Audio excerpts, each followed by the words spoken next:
Good morning, dear students. Welcome to the online classes of Sant Kripal School. Today we are learning chapter 3 of science of class 6. The chapter is separation of substances. इस chapter में हम substances को separate करना सीखेंगे, mixture में से substances को separate करना, उनके मेथड्स के बारे में सीखेंगे, किस मेथड से उनको सेपरेट किया जाता है।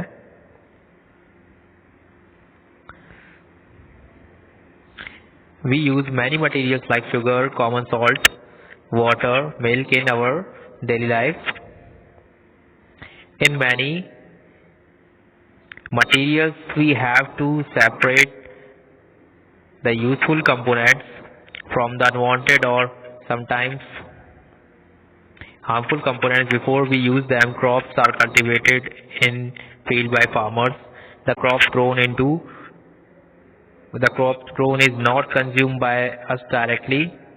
It undergoes a series of process after it is harvested and before it is available to us for our consumption. These processes involve various acts of separation. तो घर पे हम कई सारी चीज़ें यूज़ करते हैं बेटा, जैसे शुगर है, सॉल्ट है, वाटर है, मिल्क है, इन सब में मिक्सचर्स होते हैं। इनमें से हमें किसी सब्सटेंस को सेपरेट भी करना होता है। जैसे हम घर पे चाय बनाते हैं तो चाय बनाने के लिए जो चाय बनाने पर उसमें जो अनवांटेड सब्सटेंस है, यानी जो उसमें चाय की पत्तियां होती हैं, उनको हम छान करके अलग कर लेते हैं सीप से। तो जो चाय की पत्ती है वो हमारे लिए यहाँ पर एक अनवांटेड थिंग हो गई, तो उसको हम यहाँ से चाय की पत्ती छान कर उसको अलग कर लेते हैं। तो इस तरीके से जो हमारे लिए उपयोगी चीजें नहीं होती हैं उनको हम सेपरेट कर लेते हैं। Why separation necessary? अब ये सेपरेशन जरूरी क्यों होता है? Perhaps you eat नमकीन और मिक्सचर कंटेनिंग ग्राउंडनट्स। तो आपने नमकीन खाई होगी जिससे कि ग्राउंडनट्स वगैरह मिक्स होते हैं। Some of who like groundnuts would pick them out। और जिनको ग्राउंडनट पसंद होते हैं वो उनमें से ग्राउंडनट्स को पिक कर लेते हैं। एंड ईट देम फर्स्ट, उनको पहले खा लेते हैं। Those of who don't like them, और जिनको वो ग्राउंडनट पसंद नहीं होते हैं वो स्टिल पिक देम, वो भी उनको ग्राउंडनट्स को पिक करके उनको अलग से रख देते हैं, सेपरेट कर देते हैं। In both cases you are separating, और दोनों केसेस में ही आप उनको सेपरेट कर रहे हो।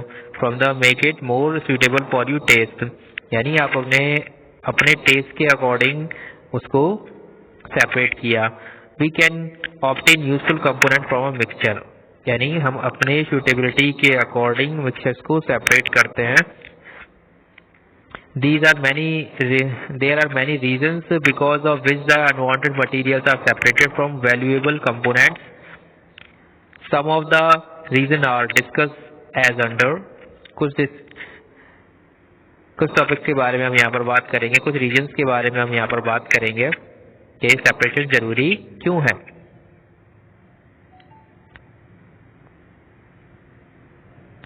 The first is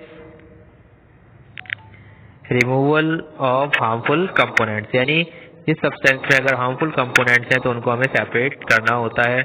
in order to remove the harmful component from the valuable component, separation is done. For example, harmful salts can be remove from water. जो harmful salts होते हैं उनको रिमूव किया जाता है in order to make it fit for drinking. इसको drinking के लिए फिट बनाने के लिए उसे रिमूव किया जाता है। जैसे वाटर के अंदर जो भी इम्प्योरिटीज होती है उनको फिल्टर करके वाटर को उसको हम ड्रिंकेबल बनाते हैं। The second point is to obtain pure substance. एक प्योर सब्सटेंस लेने के लिए भी हम उसमें से इम्प्योरिटीज को रिमूव करते हैं, हम सेपरेशन करते हैं। In order to obtain pure substance, impurities have to be removed in the extraction of metal. जैसे कि मेटल्स होते हैं, वो मेटल्स हम अर्थ से ऑब्टेन करते हैं, तो अर्थ में वो डायरेक्ट जो होता है वो प्योर मेटल की फॉर्म में नहीं होते, उनको भी हमें प्योर करना होता है। तो प्योर मेटल ऑब्टेन करने के लिए हमें सेपरेशन की जरूरत पड़ती है, उसमें से हम इम्प्योरिटीज को सेपरेट कर देते हैं।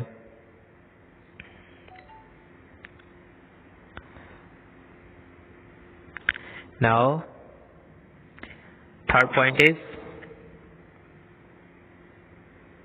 to obtain useful components. To obtain useful components. In the excretion of metals, pure metals are obtained. Pure metals का यूज किया जाता है applying different chemical methods को यूज करके. The pure metals have more value and importance. यानी उसमें से जो इम्प्योर मेटल है, इम्प्योर मेटल के बजाय प्योर मेटल जो है वो ज़्यादा वैल्यूएबल और इम्पोर्टेंट होता है क्योंकि उसकी प्रॉपर्टीज सिमिलर होती हैं. तो मेटल के एक्सक्रीशन में हम उसमें से हार्मफुल सब्सटेंसेस को सेपरेट कर लेते हैं. The fourth point is removing unwanted components. Unwanted components को सेपरेट करने के लिए when we bring rice, pulses, wheat from market and then small particles of sand, husk and stone are mixed in it. हम market से कोई भी सामान लेके आते हैं जैसे कि राइस है, पल्सेस है, वीट है, तो इसमें क्या कुछ स्मॉल इम्प्योरिटीज होती हैं लाइक सैंड पार्टिकल्स हैं, सॉइल पार्टिकल्स हैं, रॉक है, हस्क है, तो उनको हमें सेपरेट करना होता है. It can not be put to cooking until the unwanted components are removed. हम उस खाने को जब तक नहीं पका सकते जब तक उसमें से वो इम्प्योरिटीज बाहर नहीं निकल जाती हैं, क्योंकि अगर हम उनको उन इम्प्योरिटीज के साथ में पका देंगे तो वो हमारे कुकिंग में आएंगे और फिर जब से हम खाएंगे उस फूड को हम यूज करेंगे तो वो हमारे लिए सुटेबल नहीं होगा. Thus we remove them by hand picking और sometime by washing. तो हम उन्हें वॉश करके और हैंड पिकिंग मेथड से, हैंड पिकिंग मीन्स हाथों से उस उठा के उनमें से जो चुन के उनमें से जो इम्प्योरिटीज हैं उनको हम अलग कर सकते हैं. जैसे दाल है, गेहूँ हैं, इनमें इम्प्योरिटीज होती हैं, उनको हम सेपरेट कर सकते हैं.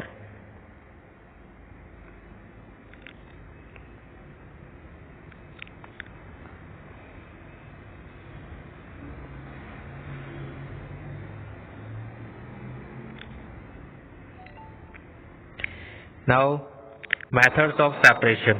So what are the methods of separation? अब हम किन किन मेथड्स का यूज करते हैं सेपरेट करने के लिए. फर्स्ट मेथड जो है वो हम यहाँ पर यूज कर रहे हैं threshing.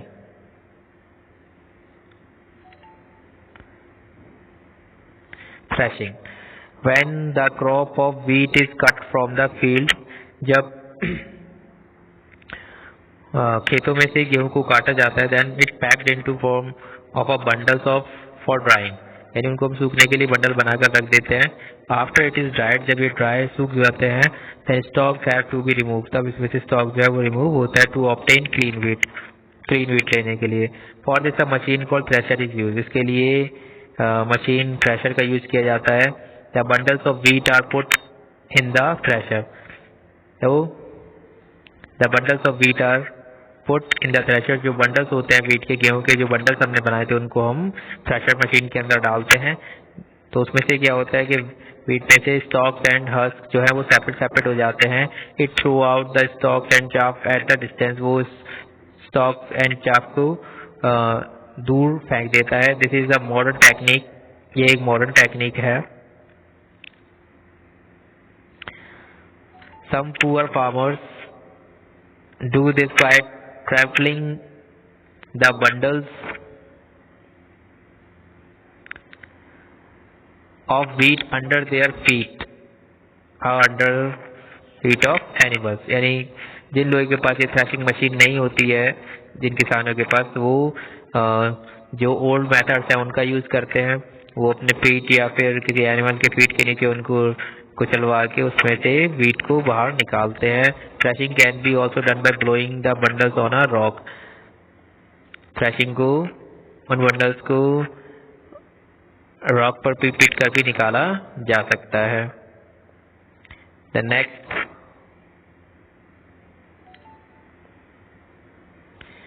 Next method is winnowing.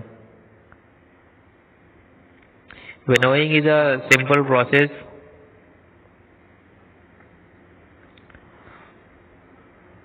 The farmers which have not been able to separate the husk use this method on a good airy day The wind blows away the light husk and in this way almost clean wheat is obtained, which is cleaned again for stones. Winnowing process में क्या होता है बेटा? In this process, farmers which have not been able to separate the husk by this method on a good airy day, यानी जब तेज हवा चल रही होती है, अच्छी हवा चल रही होती है, तेज हवा चल रही होती है, तो wheat and husk का जो मिक्सचर होता है उसे एक हाइट से force down from a height, उसको एक हाइट से नीचे गिराया जाता है। जब तेज हवा चलती है तो हाइट से उसको मिक्सचर को गिराने पर उसमें से जो हस्क जो होता है वो लाइट वेटेड होता है। लाइट वेट होने की वजह से वो हवा के साथ उड़ के दूर चला जाता है और जो व्हीट सीड्स होते हैं वो हैवी होने की वजह से वो उसी जगह पर ड्रॉप डाउन हो जाते हैं।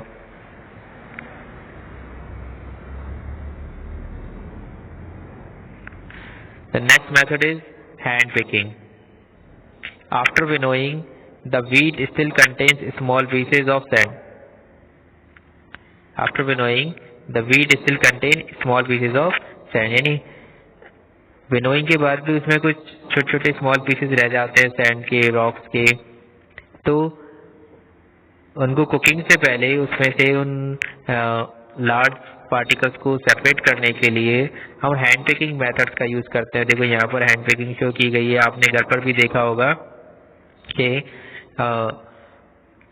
जब खाना बनाने से पहले मामा, आपकी मदर जो है, जैसे राइस बना रहे हैं तो या दाल बना रहे हैं तो उसमें जो कंकड़ पत्थर स्टोन जो होते हैं उनको वो हैंड पिकिंग से सेपरेट कर लेती है, नहीं हाथों से चुन चुन कर उनको अलग कर लेती हैं।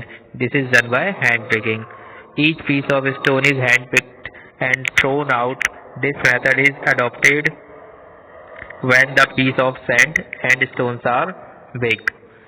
ये मेथड केवल कभी किया जा सकता है जब जो पार्टिकल्स हैं वो हाथों से उठाने के लिए इनफ बड़े होने चाहिए, जिनको हम हाथों से पिक कर सकते हैं।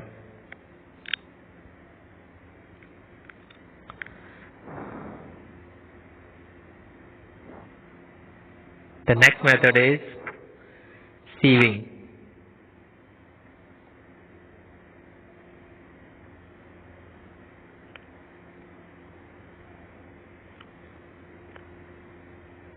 Sieving is the next method.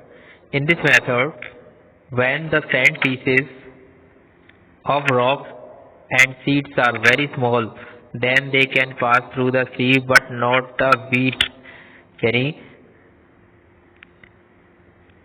Wheat के अंदर जो सैंड पार्टिकल्स और रॉक पार्टिकल्स जो होते हैं या फिर स्मॉल सीड्स लाइक मस्टर्ड, सरसों वगैरह ऐसे मिक्स होते हैं, तो उनको हम एक बड़ी सीव में लेकर उसको हम छानते हैं। तो उसमें से क्या होता है कि जो सीव के जो छोटे छोटे पोर्स होते हैं उनमें से वो जो स्मॉल पार्टिकल्स हैं वो तो नीचे चले जाते हैं, लेकिन जो वीट है, वीट सीड्स हैं, वो थोड़े लार्ज होने की वजह से वो ऊपर ही रह जाते हैं। तो सीविंग वाले मेथड से, यानी छान करके, छलनी से छान करके हम उसको ऐसे, जैसे कि रेत को छाना जाता है उसमें से सैंड जो होती है वो नीचे चली जाती है और जो लार्ज पार्टिकल्स होते हैं ऊपर रह जाते हैं। उसी तरीके से वीट के अंदर जो इम्प्योरिटीज हैं, सैंड है, रॉक पार्टिकल्स हैं और small seed like mustard seeds जो होते हैं वो सीव के जो पोर्स होते हैं, होल्स होते हैं, उनमें से आउट निकल जाते हैं, बाहर निकल जाते हैं।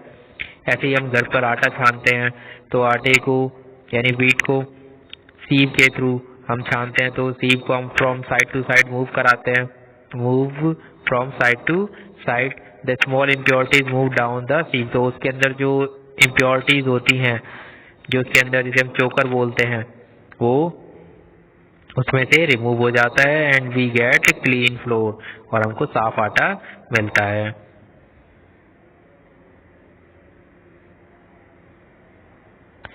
यहाँ पर ये हमको एक वर्कशीट दी हुई है, आपको इस वर्कशीट को फिल करना है। इस चैप्टर की पीडीएफ में आपको सेंड कर दूंगा। तो नेक्स्ट प्रोसेस जो है बेटा वो है सेडिमेंटेशन एंड डिकंटेशन। तो सेडिमेंटेशन और डिकंटेशन बेटा एक इस तरीके का प्रोसेस है, इसमें हम यानी एक दो प्रोसेस है सेडिमेंटेशन और डिकंटेशन, बस एक साथ ही हम इनको यूज करते हैं। जैसे मान लीजिए आपके पास एक गिलास है, इस गिलास में आपने हाफ इसको फुल हाफ इसके अंदर हाफ गिलास ऑफ वाटर इसके अंदर आपने लिया और इसके अंदर 2 टीस्पून या थोड़ा सा सेंट या फिर क्ले हम इसके अंदर ऐड करा देंगे। फिर हम इसको हिलाएंगे अच्छे से। तो वो सेंट और क्ले जो है उसकी वजह से वो पानी के अंदर फुली डिजॉल्व नहीं हो पाती, यानी सैंड और क्ले जो है वो टोटली डिजॉल्व नहीं हो पाते हैं। तो अब उस क्ले या सैंड को हम उस वाटर से कैसे सेपरेट कर सकते हैं? तो उसको सेपरेट करने के लिए हम क्या करेंगे बेटा, उस गिलास को हम बिना हिलाए कुछ देर के लिए रख देंगे।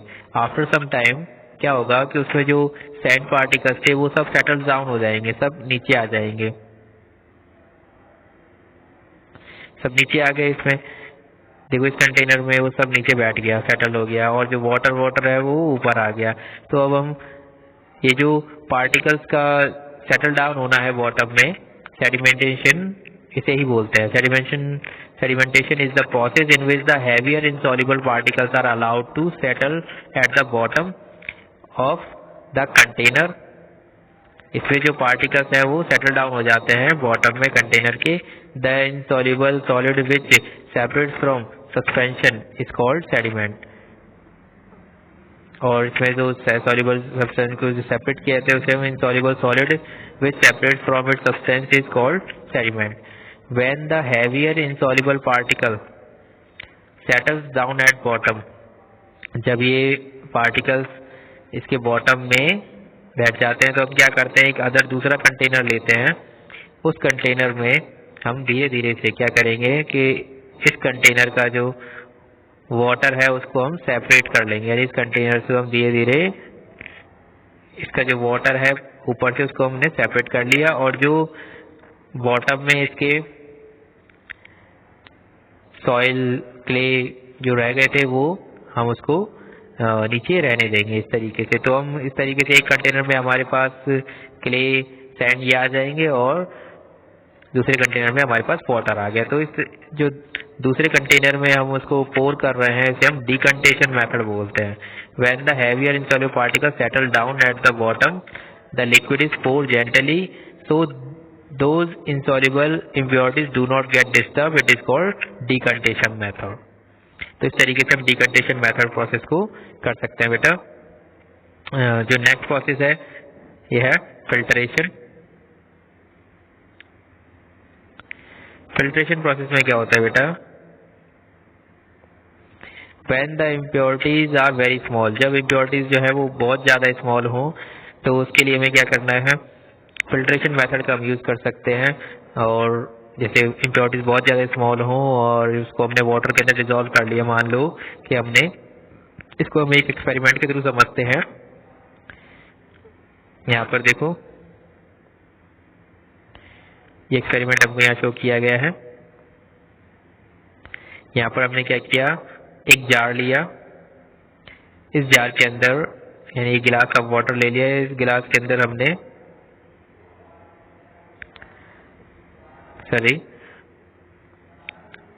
ये गिलास लिया हमने, इस गिलास के अंदर क्या किया, वाटर लिया और वाटर के अंदर हमने चॉक सॉल्यूशन यानी चॉक को वाटर के अंदर डिजोल्व कर लिया, चॉक पाउडर को वाटर के अंदर डिजोल्व कर लिया। तो वो जो चॉक है वो उसके अंदर इस तरीके से डिजोल्व हो जाती है। ठीक है, पूरी तरीके से डिजोल्व तो नहीं हो पाती बट उसके जो पार्टिकल्स हैं वो वाटर पार्टिकल्स के बीच में आ जाते हैं इस तरीके से। तो अब इस चॉक सॉल्यूशन को हम फिल्ट्रेशन मेथड से इसमें से प्योर वाटर को सेपरेट करना चाहते हैं। तो उसको सेपरेट करने के लिए हमने एक प्रोसेस तैयार किया। इसमें हमने ये कीप लिया, एक फनल लिया, उस फनल के अंदर हमने फिल्टर पेपर का यूज़ किया। फिल्टर पेपर को कीप शेप देकर हमने इस कीप के अंदर, इस फनल के अंदर डाल दिया और नीचे हमने एक एम्प्टी गिलास रखा और धीरे धीरे से हमने इस वाटर को, चॉक सॉल्यूशन को इसके अंदर पोर किया। तो ऐसा करने पर क्या होगा बेटा कि इस फिल्टर पेपर में से ड्रॉप कर करके, यानी इस फिल्टर पेपर में स्मॉल होल्स होते हैं, छोटे छोटे पोर्स होते हैं, वेरी स्मॉल पोर्स, उनमें से वो जो वाटर है वो ड्रॉप करके कम आउट होगा, इसमें से बाहर निकलेगा और बाहर निकल के वो इस गिलास में आ जाएगा। तो इस तरीके से हम इनको सेपरेट कर सकते हैं।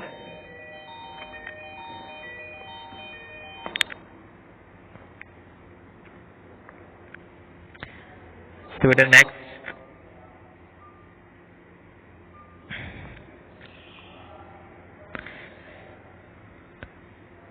तो इस तरीके से बेटा यहाँ पर हमने फिल्ट्रेशन प्रोसेस का यूज किया।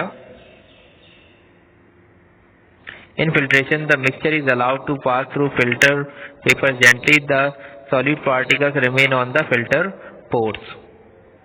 अब इसमें से जो वाटर है वो तो फिल्टर पेपर के थ्रू पास थ्रू हो जाएगा और जो इम्प्योरिटीज हैं वो फिल्टर पेपर पर ही रह जाएंगी।